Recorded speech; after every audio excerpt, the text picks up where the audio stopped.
Welcome back to the You Good Podcast, the podcast where oversharing is encouraged and the thoughts get real. And more importantly, thank you for tuning back into part 2 of our conversation with my brother, Chris Seremeta.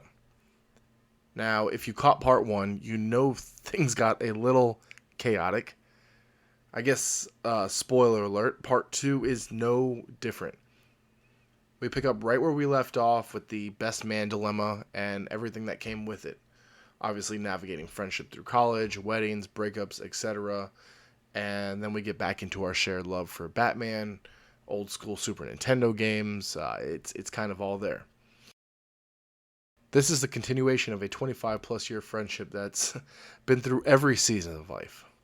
So, welcome back to part 2, and let's get into it.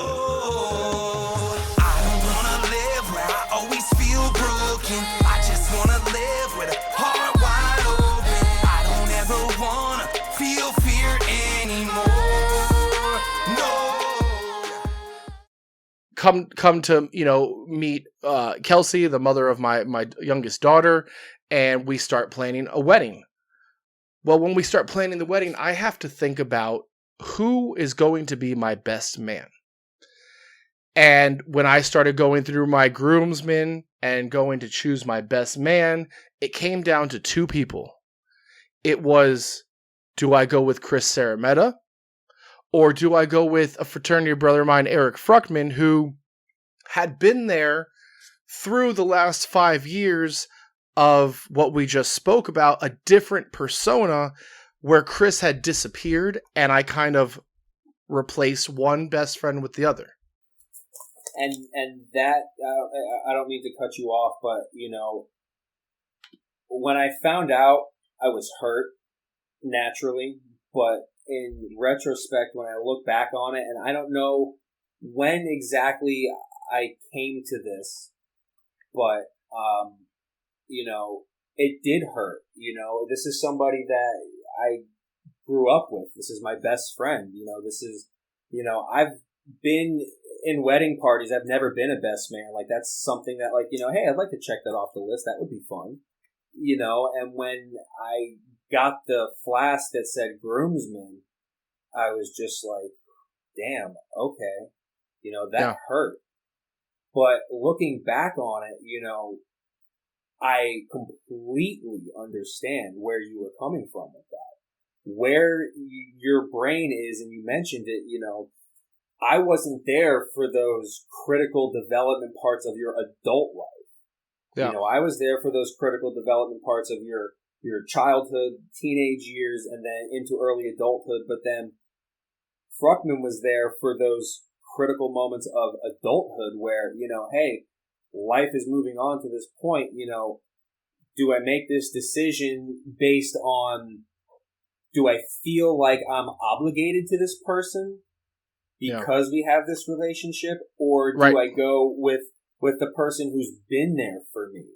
Right. And it hurt at first. And then when I, rationalize it like this, it makes 100% sense, because with all due respect, if I ever get married, I'm not naming my brothers as my best man, and that's got nothing to do with our relationship or whatever. But I mean, I think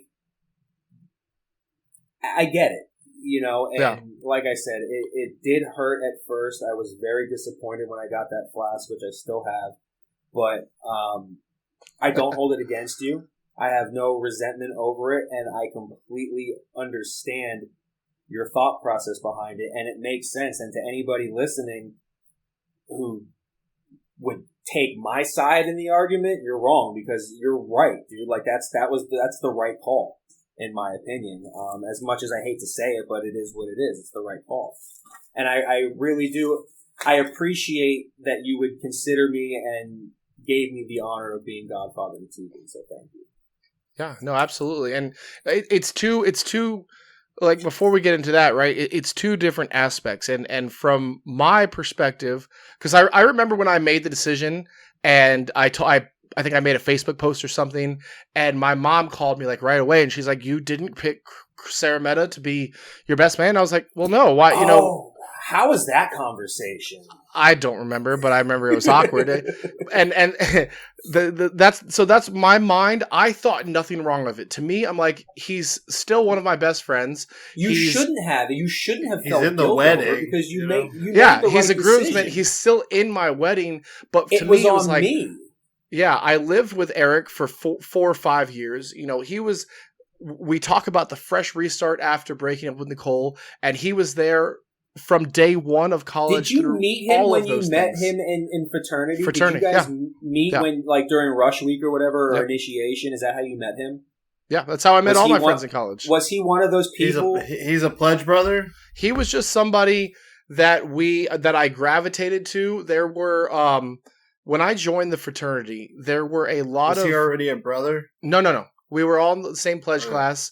My Okay. fraternity that I joined had a very large Jewish presence in it because I think most people from South Florida, they either don't go to Miami, they can't get in, they don't want to go to FAU. Gainesville and FSU are too far, so UCF was like a way for them to be close to South Florida and still be away from college. So there was a big Jewish presence in this fraternity. It's not a Jewish fraternity at all, and they all kind of knew each other from high school. So is that a thing? Is a Jewish fraternity a thing? I'm sorry, I don't mean to cut you off, but I wasn't in a fraternity. I didn't. Yeah. So There's sure. fraternities for everything. I'm sure. There's business fraternities for where they accept guys and girls. Music. There's so many Science. fraternities So, and like, sororities. were either of your two fraternities specified for anything? Just party? I mean, mine's like the old. Well, in one of Chris's the case, oldest yes. ones. But Nick, what about yours? Mine was like founded in like 1848. It's like one of the oldest ones. But no, fraternities aren't just fraternity. about partying. Like they're cultural. No, for they philanthropy. tie back to stories. Yeah, it was No, just I get that's that, what we but- turned ours into. I've never heard of Yeah. like a business fraternity before. That's the first time I've ever Yeah. heard it. I've always thought like Yeah. fraternity Greek life. Like I have the basic, just general. Yeah, it's broad normally knowledge, that.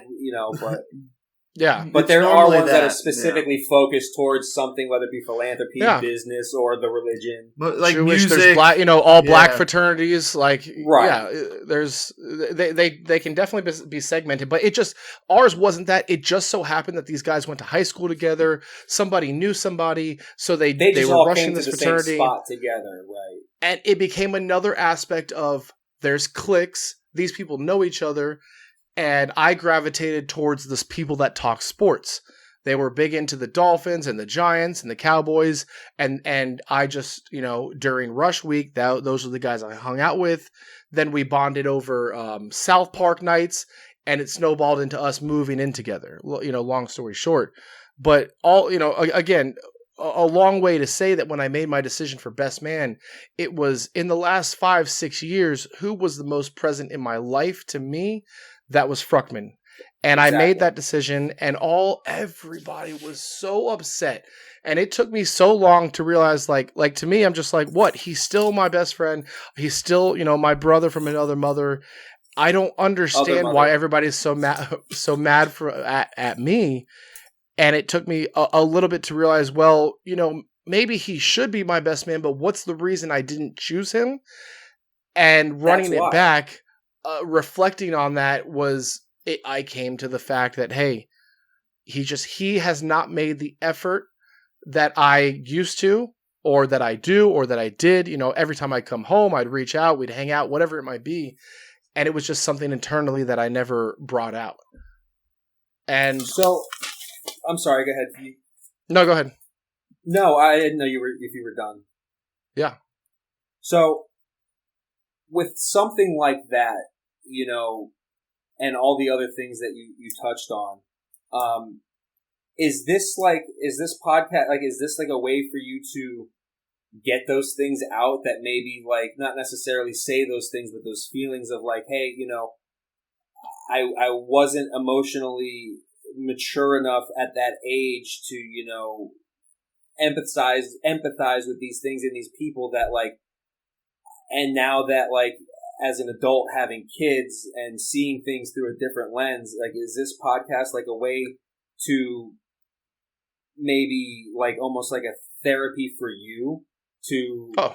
not necessarily like with our situation, but just other people and just general topics in general. Like, I mean, is this like a therapy for you? Like, Yeah. like Yeah. what was the core reason for you wanting to do this podcast and focus on this topic particularly? Because I feel like had I known this side of you earlier, I feel like the relationship we could have had as children growing up could have been completely different. You know, like I said, like, you know, when the thing with Nicole happened, like, why didn't you reach out? When again, you know, you don't know these things, but like that's like, I'm into having those kinds of conversations and stuff. Like that's, you know, and I hate to go down like the whole Zodiac thing and be that person, but like, I'm a Cancer and I'm, you know, and he can attest to this. I'm abrasive on the outside. I'm moody. I'm cranky. I'm selfish. I can be very difficult to deal with. It took us an hour and a half to get this podcast up and running, but we're an hour and a half into recording. Crack me open, and I'm sweet inside. You know, so I mean, is that what this is for you? But yes, absolutely. You said that if you knew this about me, our relationship earlier might have been changed, but that's impossible because this is something that has formulated maybe over the last 3 or 4 years, you know, especially being around Preston and just having the nights where we just get drunk and start talking and, you know, me going through maybe anxiety attacks and realizing that, hey, when I say things and put it out there, it makes me feel better. And like this conversation that we're having now, I've known you for almost 30 years plus. We've never, ever talked about the best man thing. And it's a way for me to put it out there, let you know how I feel. We have that mutual connection. Just like when I had Rex on or Brittany on and we talked about things that maybe we haven't talked before. Right. The way that I'm planning guests in the future, you know, to just have these kind of segments and hopefully people listening, you know, have some friend in their life that maybe they disconnected with and they don't know why or wanted to get back to. You know what I'm saying? Is it a way to... I'm sorry, Nick, go ahead. I was going to say, one of our first episodes that me and Prod were together, we talked about this, and it was mostly his therapy because he doesn't like to open up to strangers. And so it was his way of because I've been therapy like a bunch. So we two different perspectives, like where he's working through it on his own, and I work through it with a professional, and I just give him perspectives, and like I said, that's what one of our first episodes we actually had talked about that, specifically. I've got. I'm sure that's why it came up. Yeah. So Nick, you mentioned the therapy thing. Was that after your most recent breakup? No, that was after I tried to kill myself. There's that. We didn't have to go down that road, but anyway, no, it's okay. I wanted to mention. We're gonna swerve back on train tracks. You had mentioned this in one of the other podcasts about posting on Facebook. Are you doing it for attention? Why are you really doing it? And at that time, you don't know this, but I feel like I was dealing with a similar situation, going through a really bad breakup where it was essentially a divorce, for lack of a better term, and I saw that and I felt like you were going through the same thing. And I literally typed a message to you on Messenger and I never sent it because I felt like maybe I might have been overstepping, the basis of the friendship that we have, because we know each other. We're friends. We see each other in public, but we don't call each other to like chill or hang out or start a podcast or whatever. But every time we see each other, it's always great conversation and laughs. And I feel like now that I see that this, I regret not reaching out because I feel like for sure. That's at that time. That's what I was looking for. I was looking for any attention that I could get from anywhere. And I know, like looking back on it now, that's 1,000% what I was doing. I was right, and I got it. I got I got attention from people that I never even thought of. So, like, if you would have reached out, it would have just, like I said, would have been somebody like, oh, I would have never thought that you were just going through something like that. More on top of it. Yeah, well, just that you would have never even thought. Yeah. For anybody listening, send the message. Don't do what I did and type it and then walk away from it in a situation like that. Other situations, it's really good to type out a message, walk away from it, let it breathe. Think about it, emotionally collect yourself, then edit it, then maybe send it. But if you feel like somebody's reaching for help, then I should have just sent it. That's I'm sorry. No, don't be sorry. Like I said, I was going through stuff, so I was, don't be sorry though for not reaching out. Like, there's no harm, no foul, for sure, So, yeah, I'm sorry. Capitan, steer us back on course, please. Listen, there's nothing to steer. The reason that I love bringing guests on is everybody's different. Sometimes it is hard to wrangle. We are, an hour and a half. This will officially be the longest episode we've had.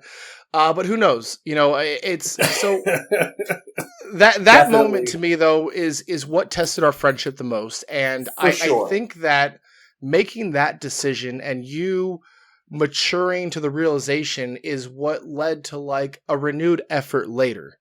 And what I say a renewed effort is, I moved out to Tampa, right? And when I moved to Tampa, you never came to visit me in Orlando, but you made an effort to start seeing me in Tampa. You made an effort to come out and maybe we'll meet halfway. Let's go see the Batman movie. Let me come spend the night at your house. Dating somebody halfway. See, right. When we came home, we'd meet at dive bars, even if you had just gotten off of work. We turned into men, and I think that we both matured along the way. And ultimately, what made me the happiest is when I had Tegan, my middle child, I asked you to be the godfather.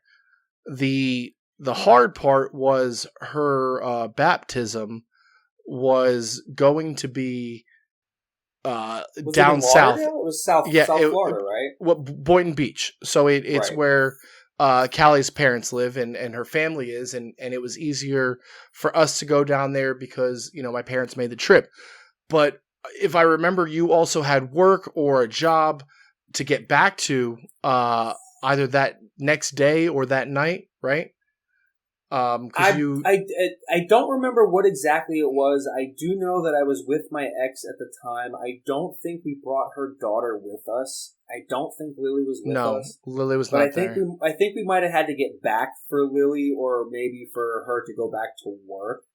But as far as like me for work, I mean, with what I do and, I could make that happen. But I think it might have been a scheduling conflict on my ex's part. But we did make the trip down there. A good service. And it was funny, too, because I don't know who it was. I think it was your dad who kept calling me the best man, instead of the Godfather. Oh, and, really? Like, I could see, you heard it, and I could see you cringe, and I just laughed because I remember because I had the realization at that point, and we had never had this conversation, obviously. Yeah. So somebody kept saying it, and then I think your mom, cut it out. Well, it was also the fact, at that time, you were also, a different Chris Seremeta, and people 100%. were like, is he going to show up? Is he going to make it? He would never make that drive all the way down there, right? But you did show up, and you were there. And I think that that's what meant the most to me at that point in time. Somebody thought that I wasn't going to make it? Probably. or be late. Probably. Be on time. Dude, I drove down all the way to Miami 4 hours for my brother's birthday for his 40th. For 2 hours. We drove down there, my little brother, his girlfriend, myself. Stayed there for 2 hours and drove back. It was his 40th birthday. I'm not going to miss it, And, so, if it's things that are important, I do have an issue flaking sometimes, and that's something that I have accepted with my personality, but when it comes to important things like that, especially for someone that I care for like that, like I wouldn't miss that for the world. Just like I'm not going to miss, my nephew's baptism when, I'm going to be godfather for the second one. So, yeah. Yeah. Yeah. So that was important. I guess we wrap up kind of our brotherhood with just the last, I think, evolution of you came after your most recent long-term relationship. And I watched you, essentially become a stepfather. I watched you start to understand, the true aspect of family and kind of fall into what you want in life. And just like you mentioned with the car accident at the beginning of the episode, how that kind of changed you. I think the relationship, but also the heartbreak that came from it. We had a lot of conversations after that, ones that were deeper than probably we had ever had. And sure. I think from that day, you changed as a person. The relationship's been different, I think, for us since then, yeah, for sure. And I've absolutely, changed as a person. When we got together, I started looking at life a little different.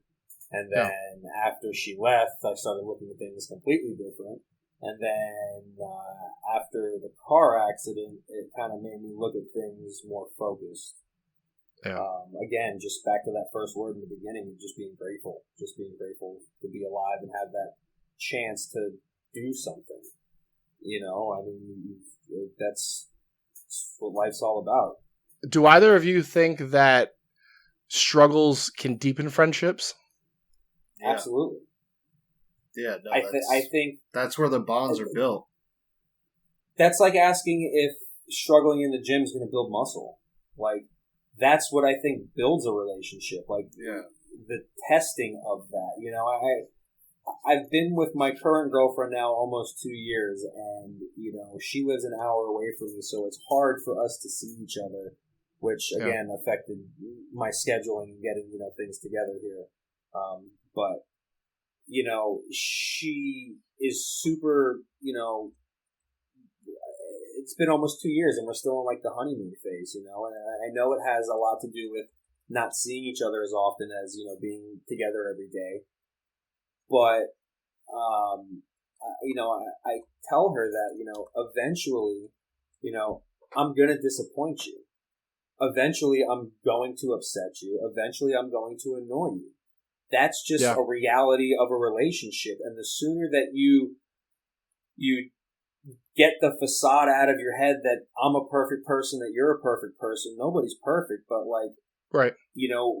Are you willing to, I don't know if tolerate or accept, people's issues, but like those things are what make a relationship grow. Those trials, those stresses on a friendship. Yeah. It can make or break you too. That actually made me think of something like, I got a thing here. Like, how do you know when to cut somebody off, friendship wise? When it's one-sided completely all the time. Yeah. when it's all the time, when all you do, it's always one-sided, and then when you can honestly sit back and look at it and be like, you've never done anything without me doing it first. I'm good. Even if you've been through battles and struggles or whatever, and they're your dog, no. Like I've had to do it recently. It's just like no, like, and then especially if you set a boundary and then you're gonna act some sort of type of way. No, I'm good. I don't need that. Like I'm telling you what you're doing, I don't like, and then you act some sort of way. Nah, I don't. I'm grown ass. I don't need that. I think it gets easier the older we get, because I've done the same, like Nick said, where you just realize like, hey, I've put in the effort. It becomes the crossroad that you and I have, where you chose the fork in the road to make the effort, where other people, they don't, and they go the other way, and you're like, okay, then thank you. We can still be acquaintances. I'll follow you on social media. I'll give you a like, a comment every now and then. but I'm done texting you. I'm done trying to hang out with you when I come home. I'm done inviting you to things. Yeah, it doesn't. You've only got so much time in life, especially as an adult when you have, obligations and responsibilities, that reaching out from a friend, even if it's just like sending somebody a reel on Instagram, like just knowing that that person is thinking of you. Like, I mean, who doesn't like seeing a funny video? And especially when you see like a funny video that, is sent from a friend that you haven't seen in forever that maybe made them think of you. That's great, Right. Yeah. Sorry. Sorry, I was reading the chat.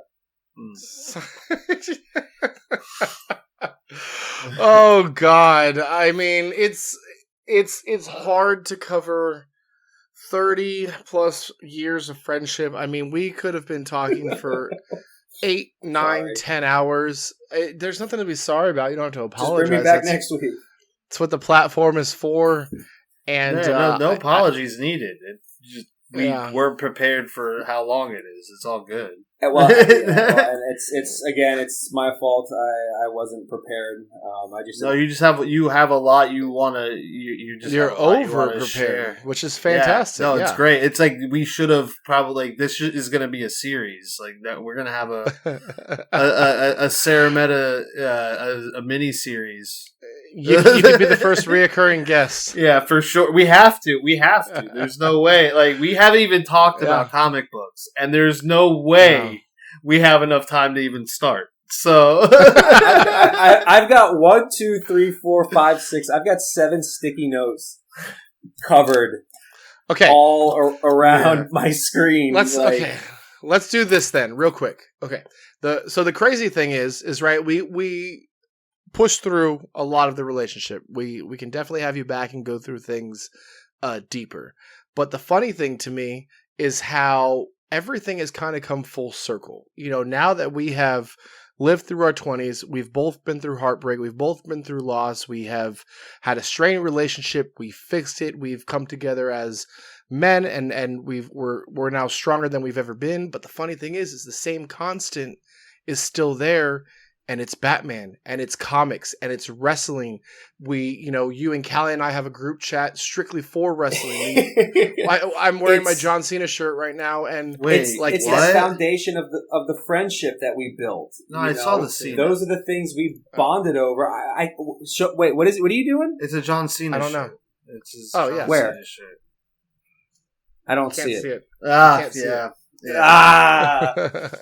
I'm just jealous that I'm not in this chat. That's all. I'm like, what? I feel like when you were talking about full circle. You were talking about full circle, and again, it's a theory. I haven't written it out, so I'm just going to keep touching back on it. But the friendship theory thing, we have that basis, that foundation that we built, right? It's Batman, it's Power Rangers. It's that was the foundation of our friendship. Mm-hmm. And then, we end up building a life together. We end up building this world or this life as, in our relationship. And then as we go away, we change things. We might change the interior of the house to be flashy and show off. And then when you get to be 35 years old and you have kids, you kind of realize, you don't need liquor bottles all around your cabinet shelves in your kitchen. Right. You can be a little more minimalistic, a little more simplistic, and really come back to those core values that are important in life, And it's funny because, as we are at this point in our lives, I feel like our relationship is that of what it was when we were children again. Because it is so much based on, hey, look at this Batman video, or check out this Lego set, or like, look at this Power Ranger thing, or look at these wrestling videos. But now we have money to buy it on our own. Adult money. We have adult money now. They can't tell me nothing. I'm looking at like $3,000 in Legos right now. I want Invincible Contendium. I got it. I want the next one. You got it. They're $70 a piece, bro. Like it's not like, and that's just a paperback, bro. Like, God, it's so expensive to be a child of that era. I had a box for so long of books that I've never even read. I was just buying them because I was just like, oh, I have to because I've already committed to all of this. So it was terrible, bro. Like you're midway through an arc and you're like, what happened? What have I done? But I'm thankful. Like, but my buddy up in New York, me and Danny talk about comic books all the time. He can't have individual issues because he can't put them anywhere. So, like, he's got to wait for trades to come out, and I'm over here, like, like, it's the best, it's honestly not the worst way to do it. Like, my way is way worse. It's the easiest way to my consume way is terrible. Weekly buying them each week, and then I have hundreds of these things around, just... Dude, I was picking up I had 2 bags. I was spending like $60 to $80 every time I showed up to the store. I got so backlogged, I couldn't continue reading all the different books that I was reading. I was like, I couldn't do it. And then the shop closed down. So it's like, what do you do? Well, because of this, the flood, I've been having to go through everything. I'm like, I've never even read this. Like, I have like a whole thing. I'm like, I've never read this entire series. I'm like, what am I doing? But I'm on Absolute Batman. The whole Absolute series right now. Is it good? It's a whole different play on Batman. Is Greg doing the art? Is Capullo doing the art? No. No, who's doing the art? Nick Droccato and Frank Martin. Okay, Scott Snyder's I don't know writing. them. Yeah. Snyder's dude. Did you read the New 52? Yeah, of course. Yeah. Oh, so good. Yeah, no. It's so good. Court of Owls needs to be a movie and or a series, but they don't ever... Bro, the Court of Owls is the best thing for Batman, period. I don't know. Than the Joker, and I'll go to the grave. Batman is pretty... I love Court of Owls. Absolute Batman because it's so different, bro. I'm telling you, like, no mansion, no affluent. He is a working man that just happens to go kick ass at night, dude. It's different. Okay. And you got Alfred as a MI6 guy, but like Overwatch type MI6. So he like is Alfred like jacked to the gills too? No, it's just Batman. Batman's the only jack motherfucker in it. Like, yeah, he's huge. The biggest emblem. It's a black rectangle with two little triangles and 2 little triangles. I'm telling you, you'll enjoy it. You'll enjoy it. It's a good play on it. I'm thoroughly enjoying it. All right, I might. If you're saying yes, I might have to give it a shot. Oh yeah, I haven't even tried the other Absolute stuff yet, and it's supposedly great. He plays poker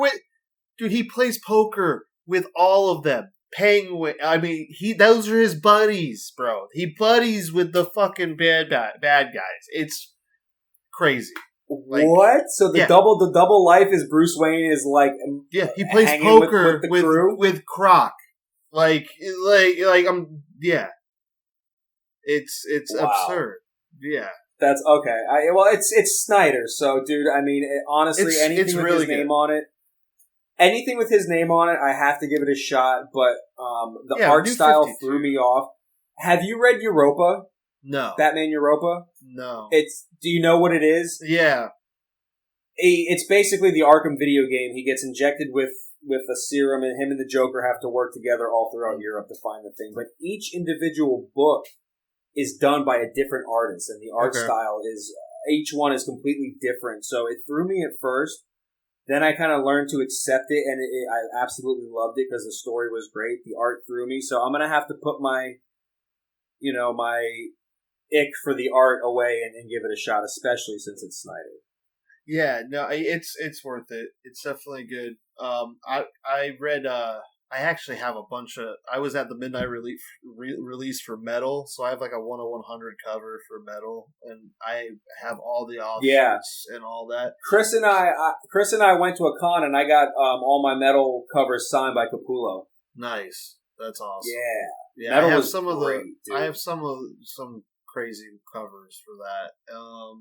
Yeah, I haven't, dude. Yeah, you're more than welcome to come over and check out. Obviously, once I get it all fucking straight. You still in the same spot around the corner? No, I live in the Berry. Okay, I'm off Daytona Boulevard. Let's get together. Yeah, for sure. Yeah, anytime. Like I said, right now it's kind of hectic, but I need to. Hopefully, not everything's ruined. So the metal's good. Are you getting everything taken care of as far as your flood and stuff? And I had got the water out the first day, and I had fans, so everything was good on that aspect. But I also have insurance is going to cover that part of it. That's got to be a relief. Yeah, I mean, I'm not too worried about it. Like, it's just that's got to be the biggest thing, like mentally, like how the hell the biggest thing mentally. Well, I would, sure, but that's why you have insurance, right? So I wasn't worried about that. It was mostly like, dude, when I got home from the store and I saw the water, I threw the food down. Like I'm not I'm sure. I was like, screw the food. I ran and started getting the books. Like I was like, I got to get them out of this cardboard as fast as possible. And the messed up thing is like it's 80s, 70s plastics. I'm just like, some of it got through. Like I said, I know I've already found some. I'm looking for moisture in all of them. I actually bought another 1,000 bags and boards, and I'm literally rebagging everything that I can salvage. Good luck, man. I'm so sorry. No, I mean, it is. I thank you. It is what it is. Like, it's a lesson. Like I said earlier, like crummy. It's better than terrible, right? That's that's actually one of the things that I was conscious of. I've got all my books in boxes, most of them in boxes right here next to me, but I've got them up on top of two little Pelican cases for that reason. And the only reason I'm conscious of it is because the type of work that I do, I see that kind of stuff all the time. So it's the important thing, get it up off the water, off the floor. I'm thankful to an extent that it was the books and not the cards, because the cards would have been completely fucked. Because not all of them are in penny sleeves. I'll tell you that. Not all of them are penny. And I'm at least most of I will say at least these books might be double and triple bagged, but they are mostly bagged. There are the ones that weren't, I've already got rid of because they were fucked. I don't know what they are. I was just whatever. You don't even want to look, dude. No, if they're saturated, I don't even want to know. I don't want the heartbreak. Just get rid of it. I've been going through. When I saw the moisture and the Emerald Dawn 1 and 2, I was like, fuck. Because I knew it was done, and I'm water damage all on the back cover. There's no saving it. It's it looks like a ceiling, that has water damage. They're old. Old books. The minute you don't even want to touch these with your hands half the time. Yeah, so, you get the oil on the page from your face. If you wipe your face and get the oil on those yellow papers, done. All right, we're moving on from comics. Oh, because we could go on and on and on. Oh man. And I want you guys. So this was supposed to be the Batman chat, right? The Batman segment. We can get into it, but I want to ask one more question to kind of end this episode. You two pick. Do you want to give your top 5 old school video games, your Mount Rushmore of childhood icons, or rank your favorite Batman actors or movies? Well, that's not really a contest. Yeah, we're going to steer away from the Batman thing. That's a lame duck of a There's question. Only one. I want to know. I want to know. Let's do top 5 video games of all time. So now, don't go there without it. No, I didn't say top 5 video games of all time. Okay. I said retro. Top 5 old school. So Nintendo, Sega. What classifies old school? Before Sega or PlayStation 4-bit. Does PlayStation 1 Sega. count? I just said Sega. No. 64-bit. No, I just said Sega. Okay, so we can't go 99 and back. Can we just let's go year 99? Can we do 99? Because I got PlayStation 1 game that no Sega or previous. Sega, Super NES, NES. Understood. Atari, so pre PlayStation, pre 64-bit.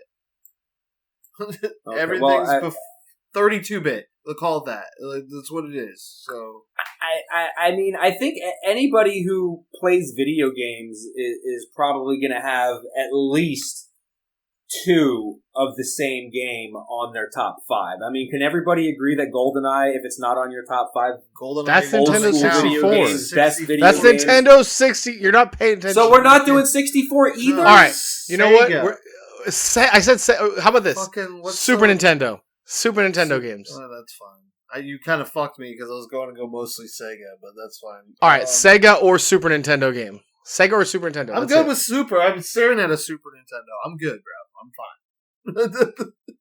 So then that means Final Fantasy VII is out. Okay. Turtles in Here we go. Time. I'll start this bitch. Turtles in Time. 5. Excellent game. Love that game. I used to play that all the time with the kid who lived on the other side of the lake. I was like, I'll start it. I'll start Turtles in Time at my 5. We should Okay, go. We each go 5. Is that your first round draft pick? That's my Is Turtles in fifth Time round. your first round no, draft? my number. That's No, his we're going fifth. backwards. Yeah, I'm going backwards. Like, We're I'm going up. backwards? Or do you want to go one down? No, Let's five draft- up. let's- Five up. okay. Five up. Right? Let's- Yeah. Turtles 5 in up? Time. I'm starting with Turtles in Time.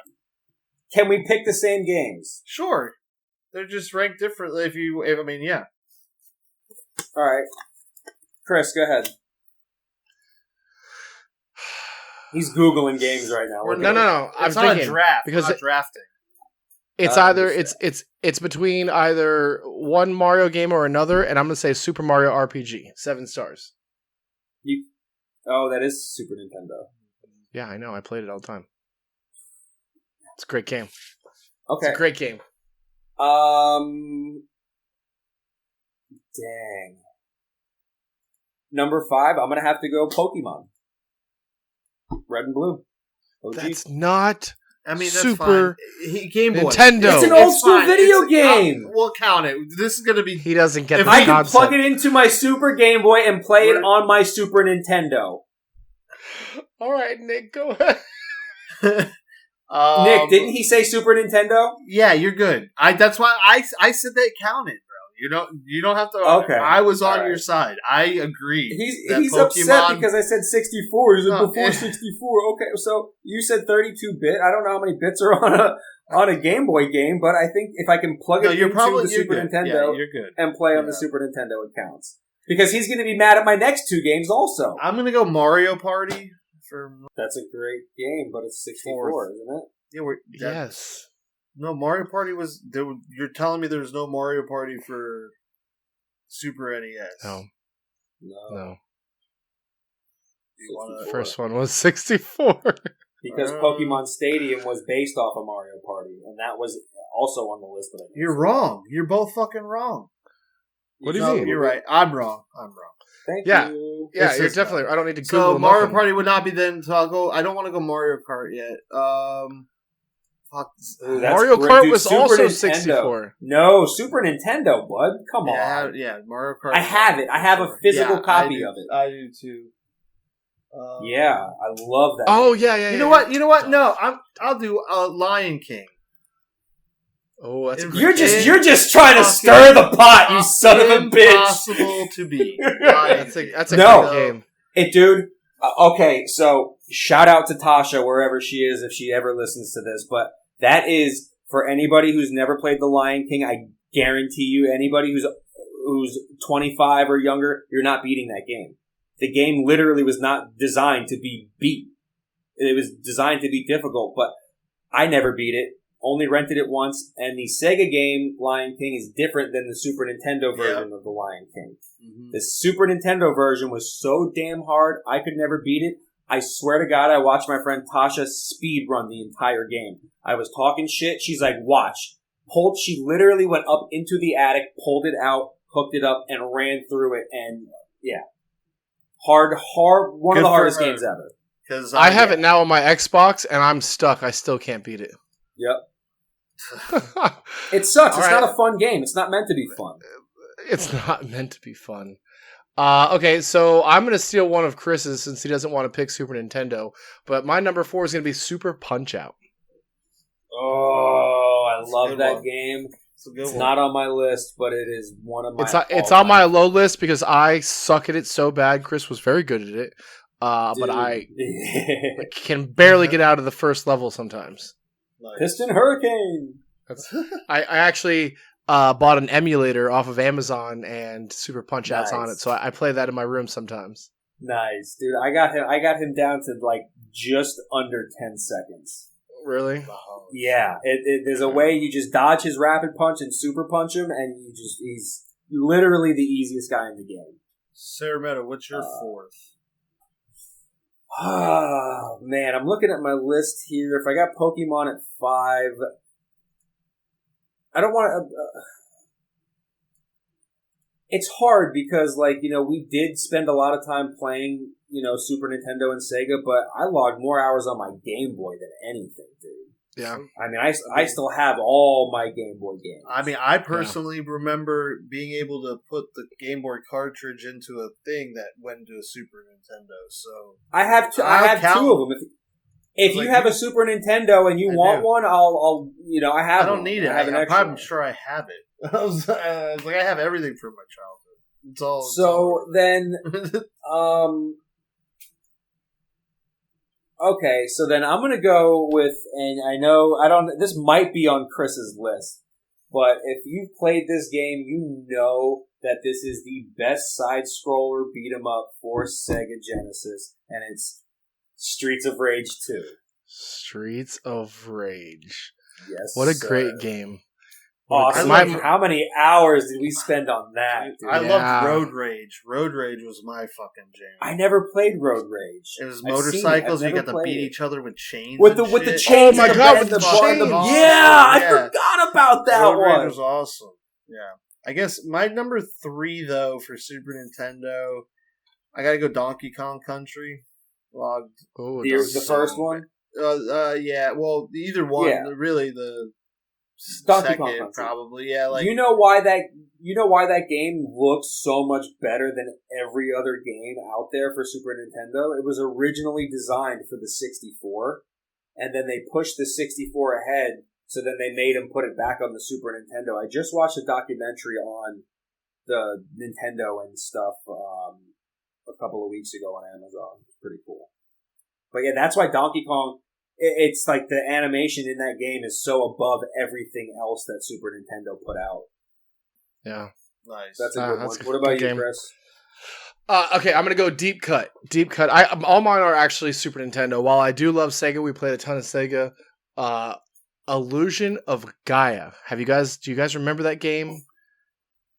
It was it was a very early RPG that was, I don't even know why I got sucked into it, but it was like an action RPG, and it was one of the strangest games ever, where you were like this kid and you had to save the planet from these mystic statues or something.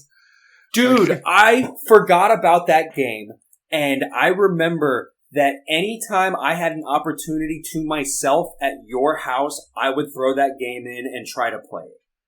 Because it's a one-person RPG game, and when you're with somebody, you want to play together. So when you have a friend that has an RPG that you don't have or you don't borrow or get to play, like, I remember trying it, it was just so damn hard. I couldn't figure it out. Yeah, there it is. Oh, I do remember. Yeah. Okay. Yeah. I do remember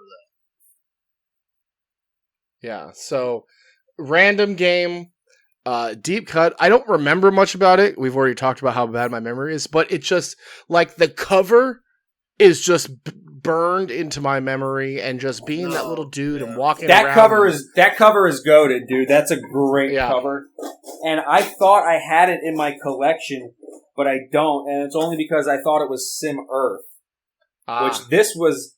Dude, you know, I'm throwing Sim Earth up there as my next one, because this game was so much fun. We just used to send natural disasters everywhere. Yeah, that shit was hilarious. It was so much fun. It makes me think of like you with Roller Coaster Tycoon. You just send everybody to the porta potty. That's fun. Just kill them all. Yeah, that's awesome. All right, Nick, top two. I'm going with what me and my brothers played all the time. And one of them is Madden 97.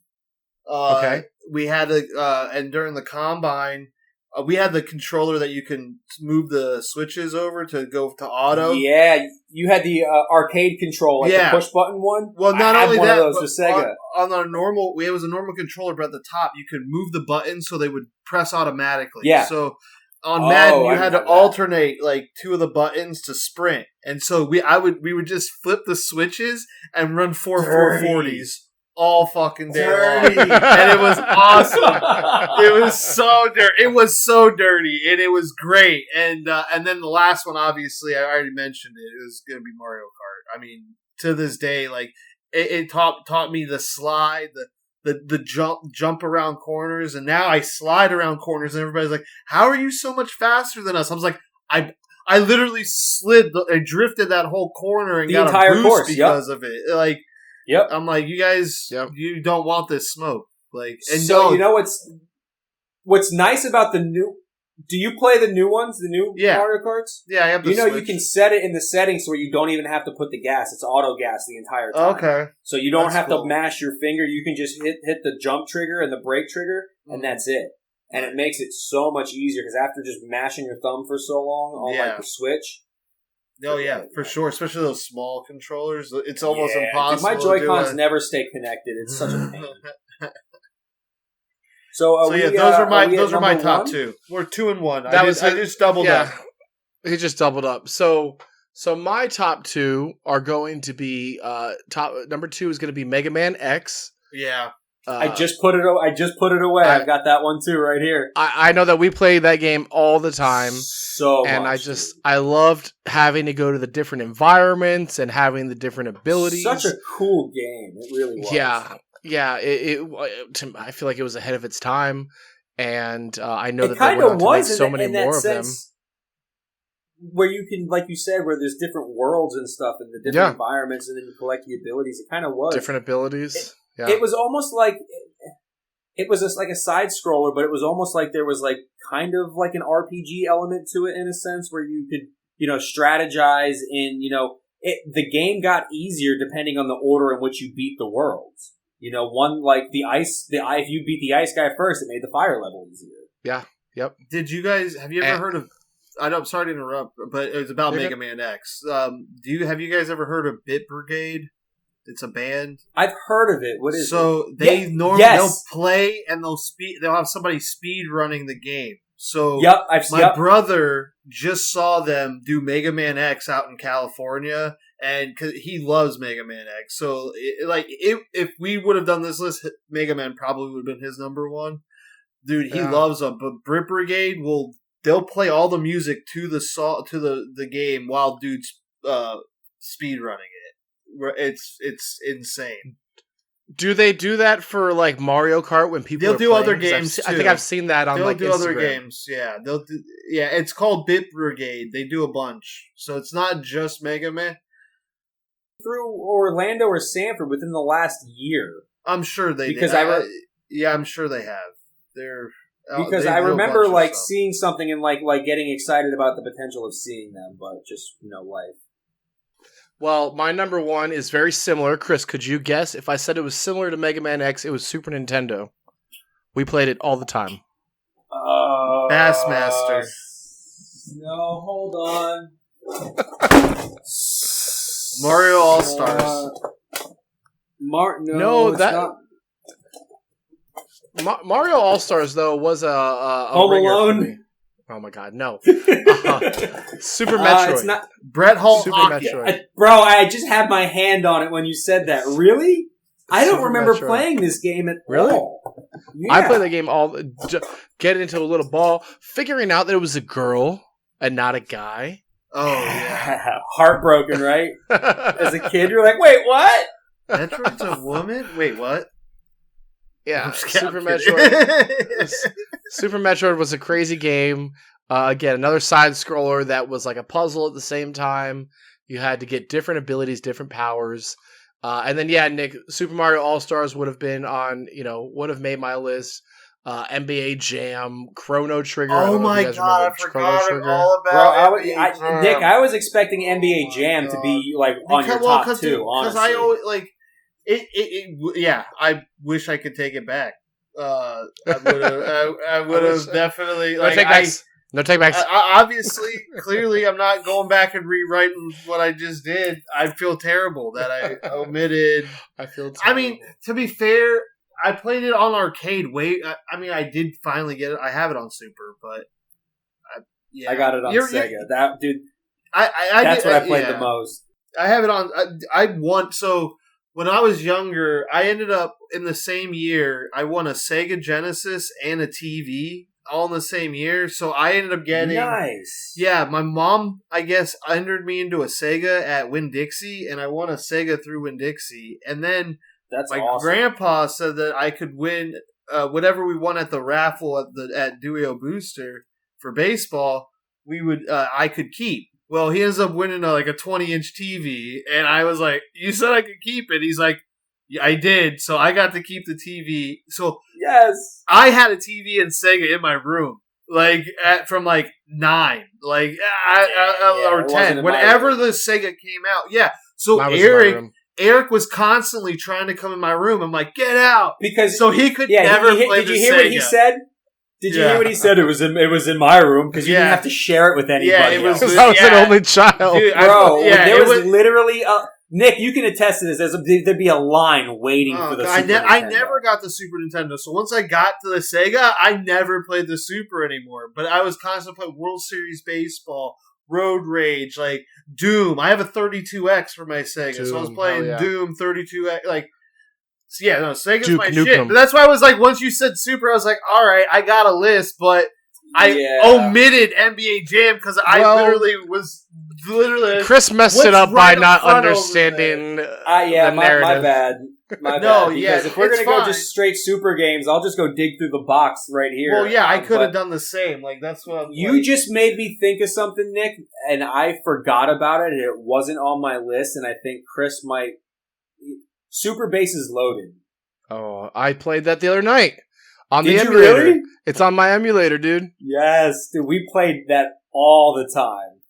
That was a good one. Do you remember Backyard Baseball for the? Bro, I love that on the PC. It was so much fun. Little Pablo. I love that game. Every time. Oh my god, I still say that. If I was they're bringing it back. If I was an announcer for baseball, every time someone hit a home run, I'd be like, "Adios, that's senor awesome." Pelota."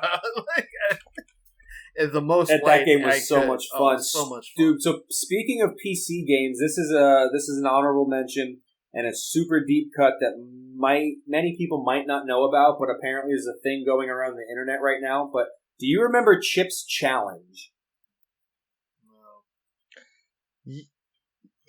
Chris, yes. You played it on my computer. Google Chip's Challenge. It's going to trigger your brain. Watch it happen in real time, Nick. Yeah.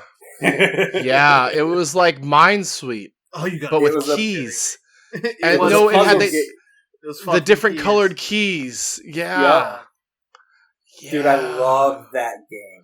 Loved it. That game was so much fun. My mom played a game on PC growing up called Freddy Farkas. And it was like this, you had to solve a crime, and you were this guy named Freddy Farkas, and it was based in the old-timey Western, and one of the things, dude's missing an ear, or you shoot a dude's ear off, the thing's crazy. Old PC games are wild. That makes me think I had a Carmen Sandiego game for the PC that was insane. Yeah. Or Oregon Trail, what about that? Not that insane, great, but not a really insane... game. You all die of dysentery before you get out there anyway. Give us your final two. Supers. My final two. My final two games, they're the games I played the most. The games that are my top two favorite games. They're not Super Nintendo games. They're Game Boy games. It's Zelda Link's Awakening at number 2. That game I played the most. It came with my Game Boy. It's one of the only Zelda games I've ever completed all the way. It's a great story, super fun on the Game Boy, and they made a remastered version for the Switch. Highly recommend it. Super fun. My number one game, I don't think any of you are going to be able to guess it. Tetris. Did I tell you already? No. No, when Did you see this? No, I swear to God, It's Tetris. Tetris is my all-time favorite video game.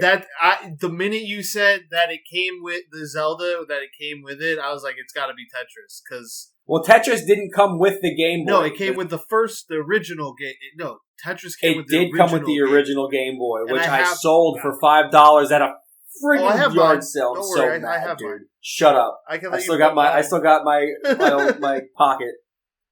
But yeah, Tetris. I absolutely love Tetris. It's one of those games that like it is repetitive, but it makes you feel like you're working your brain. I just actually saw a Tetris tournament on the Ocho while I was on vacation for a wedding a couple of months ago. The fact that it's Tetris is crazy. Like but it was literally how you were talking about Zelda. I'm like, it has to be Tetris. It's the only other. It's the only other Game Boy game that makes sense, dude. It's so good, man. I have a Sega Game Gear with a perfect screen. I'm telling you, when you come over, you're gonna like, it's nuts. Marrero has a crazy game room. Mine's decent. He does. Mine's decent. Okay. When you said, I'm thinking, and he saw my Game Gear. He's like, "You son of a bitch!" I know. I don't even know what a Game Gear is. Surf Ninjas, bro. What the dude played in Surf Ninjas, bro. I love that movie. Dude, It is so like I watched a video about it the other day. It's the Sega handheld. I don't think I ever had it. Big Blue Blood. Lindsay across the street had one growing up. You hung out with her more than I did. That's true.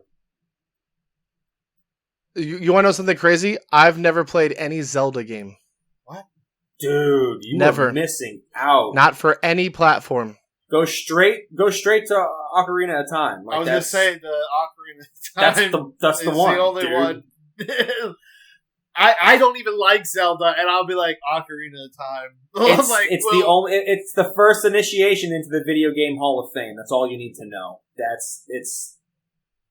There's nothing negative you can say. It's almost a perfect game. It's excellent. I'm sure you have it on your emulator. I've got it. Which one is it? Ocarina of Time.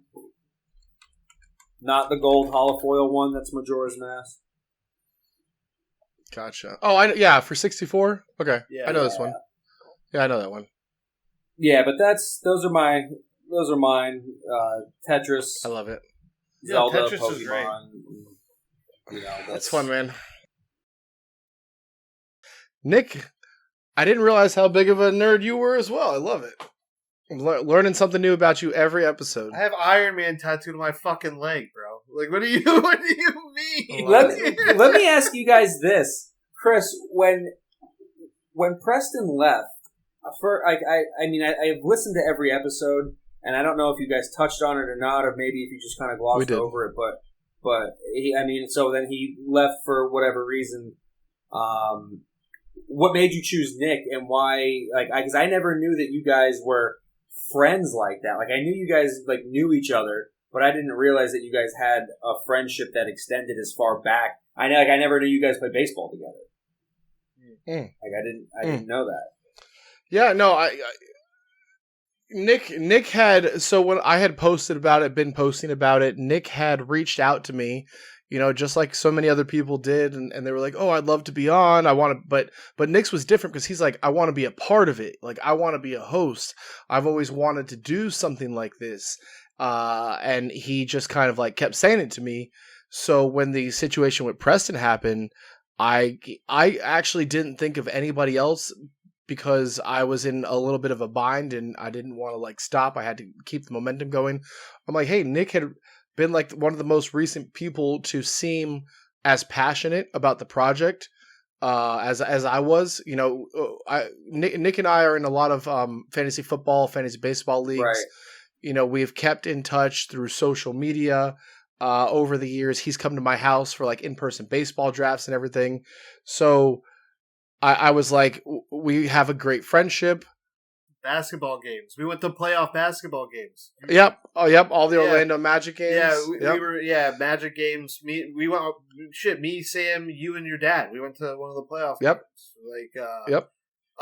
But for me, I had was working on a podcast with two of my friends, actually Craig and Nick Benedetto. So I was working on a podcast with them, and Craig got pregnant, so it kind of got put on the back burner. And I was like, well, I don't really want to do it by myself. Like, I could probably do one by myself, but I like the talking dynamic. And so when he put out the first one, I was like, what the fuck? I had no idea that was even an option. So I was like, bro, I've been trying to do a podcast forever. Like, I'm dead ass. Like, I will do whatever you need if whatever. And then, like 3 weeks later, he calls me. He's like, I think I lost my co-host. I was like, bro, say less. Like, I literally was like, just when and where, like that sort of thing. And then the rest is history. Because that was the hardest thing, was like, this is a commitment. This is a lot. I mean, we've already been here for a while. Yeah, almost 4 hours. Almost 4 hours, you know. My bad. Hey, and had we not taken long to get started, I mean, we'd still be sitting here. And I mean, you're gonna have to stop me because I could sit here all night. But it was just that easy for me to be like, we have the relationship. I know that he's as passionate as mental health as I am. We've talked about it like all through the years during our fantasy sports stuff. We've talked about some things that he went through. I was like, this is a good segment, a good segue from Preston. It was comfortable, and it's been great. We also don't agree on a lot. We don't agree, like, any of our sports stuff.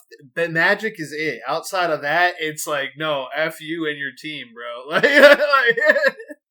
But on That's funny. I'm looking at a Magic skateboard on my wall right now. I've got an Orlando Magic skateboard hanging up. And the funny part is like, we could talk sports all day, but now I know we can talk comics, we can talk games, and every day, like every episode, we learn something different about each other.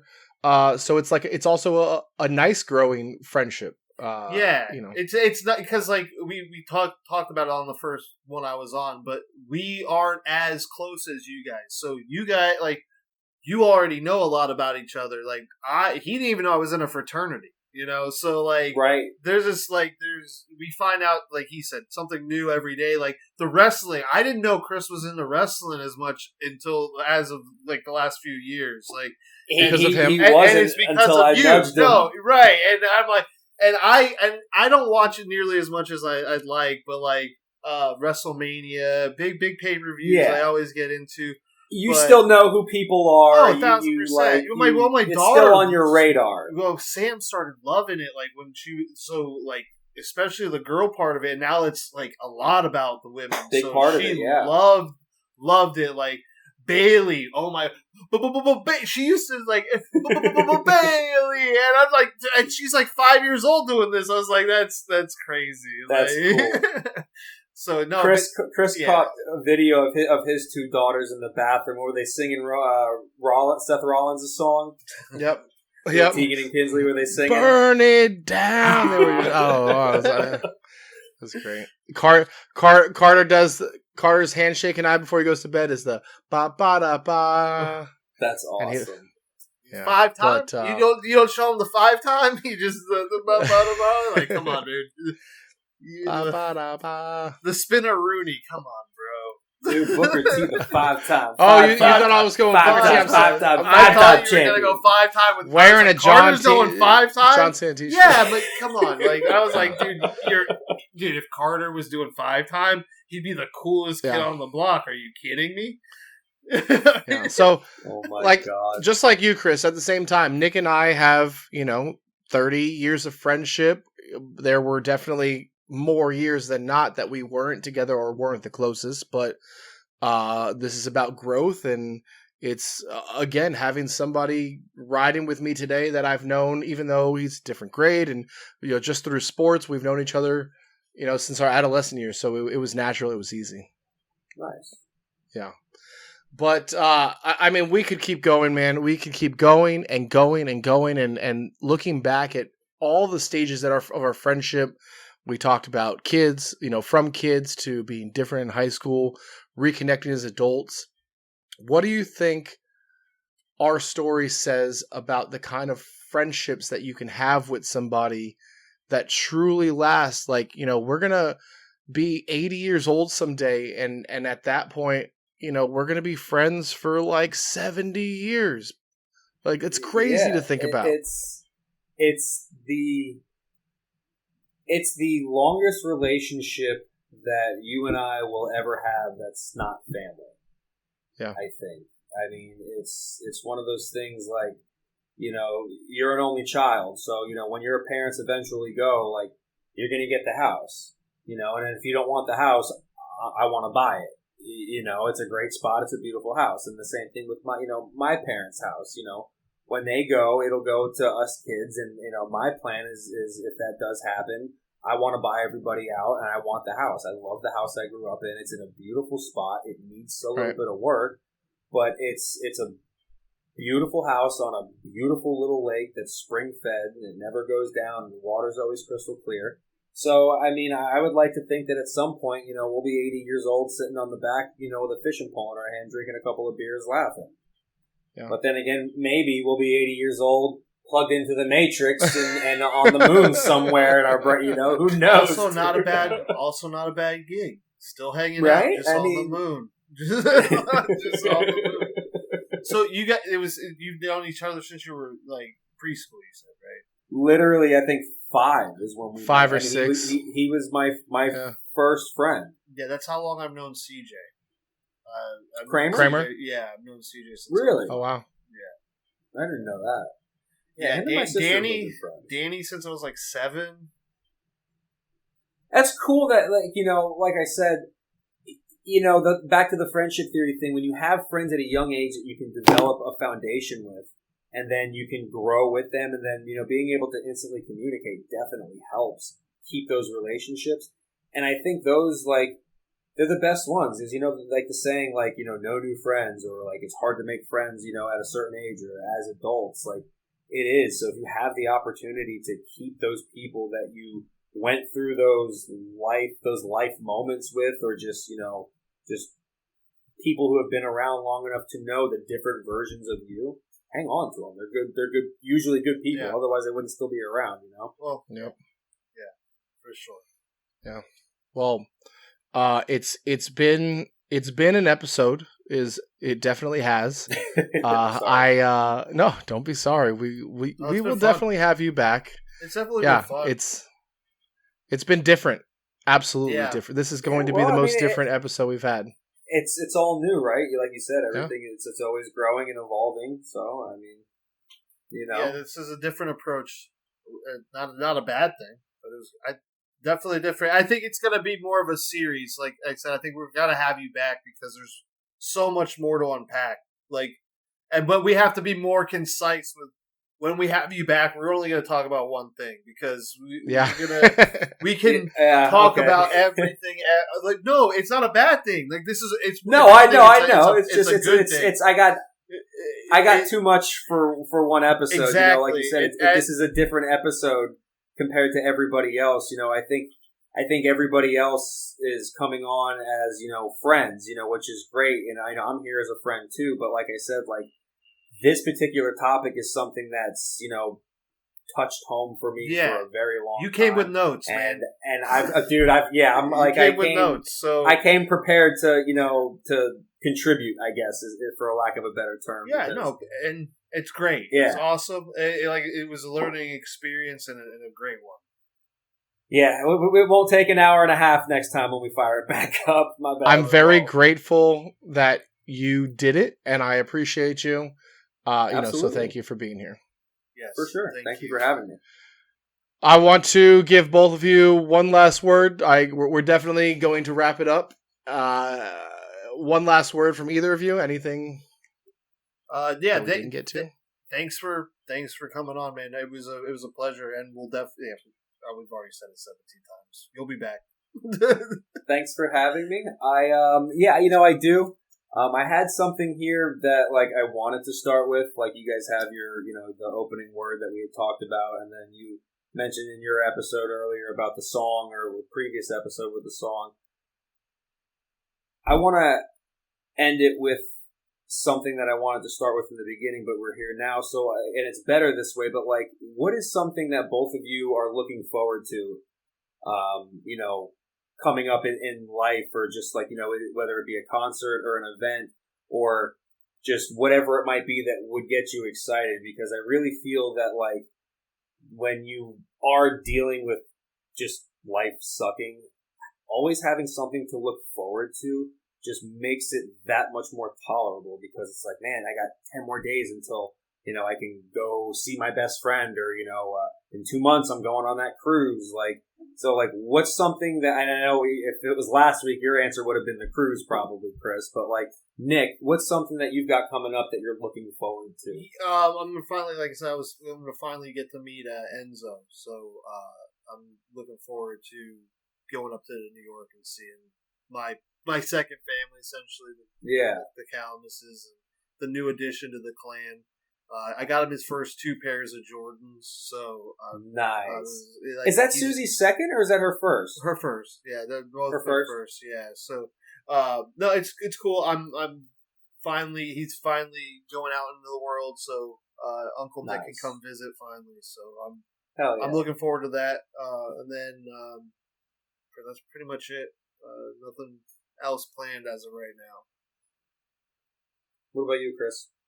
Mine's actually some time with the kids. It was a hectic summer. They're back in school. They're back to dance.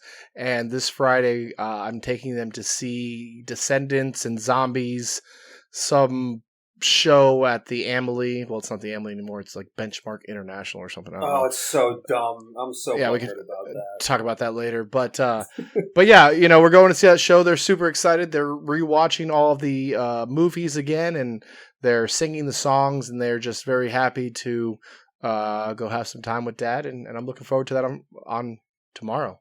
Yeah, tomorrow. How about you? The same thing I'm always looking forward to, man. My annual ski trips out west. Yeah, it's about to start snowing. Coming back on the pod. But I'm super excited. I've got already my first trip planned with the guys I play hockey with. We're going to Steamboat, Colorado. Nice. I think the second week of February.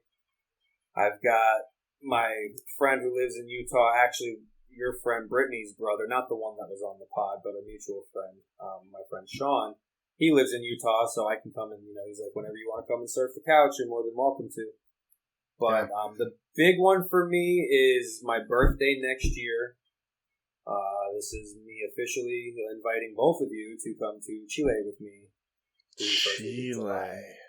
It is cheaper to fly to Santiago, Chile than it is to fly to LA. Yeah, I mean, I'm going to dude, we didn't even get into our trip to Thailand.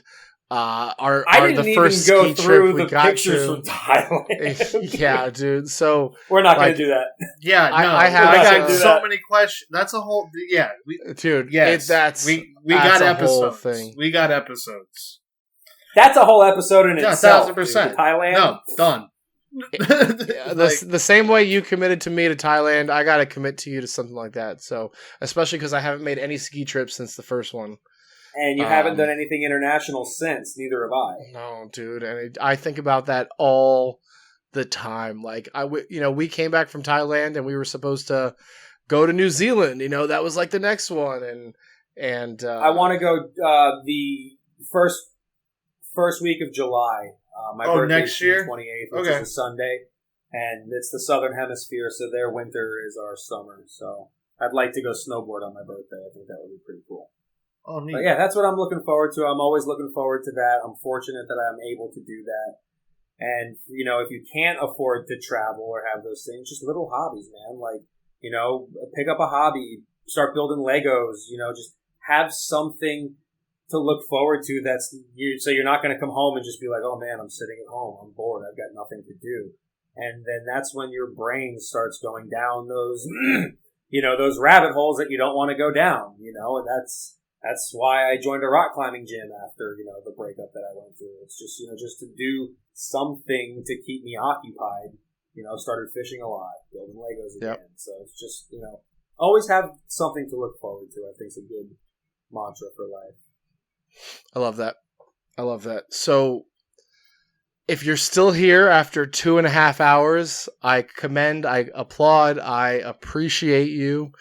Thank you. This has, when I planned to start this, I said I only wanted episodes to be like 35 minutes. And they, if you go back and look, like the first episode was that short, and they've just Too gotten short. longer and longer. Now, not every episode is going to be 2.5 hours. This is a special one, but if there has to be something that we covered in today's episode that hits home. So if that has come to fruition, if Chris has had some very insightful theories, if share this with a friend, if they come to mind, tag us at CrodsPod on Instagram. Help us keep these conversations going. We drop new episodes every Thursday morning at 8 a.m. As always, we are live on YouTube, Spotify, Apple Podcasts, Amazon Music, and iHeart. I've gotten, we're going to be planning a user and listener feedback. I've gotten stories, I've gotten topics that people want to hear us talk about, which is great. That's coming soon. So if you have those, please email us at crodspod@gmail.com. Comment on Instagram. Like I said, we want to hear from you. We are here to talk to or talk for you. Our safe space is your outlet. And Chris, this one is special for you. Live fast, eat ass, or just show up, because every Batman story had someone worth fighting for.